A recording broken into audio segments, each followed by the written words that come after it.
How to log in Twitter account. Let's see in this video.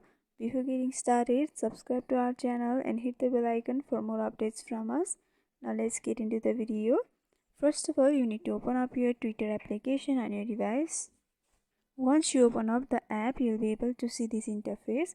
In order to log in, you need to tap on the profile icon in the left upper corner. And if you want to create a new account, then you can go for create account option. Since we are trying to log in, simply go for login option. And if you want to continue with Google, then you can continue with Google. But simply if you want to log in by using the other details, then you can also go for login.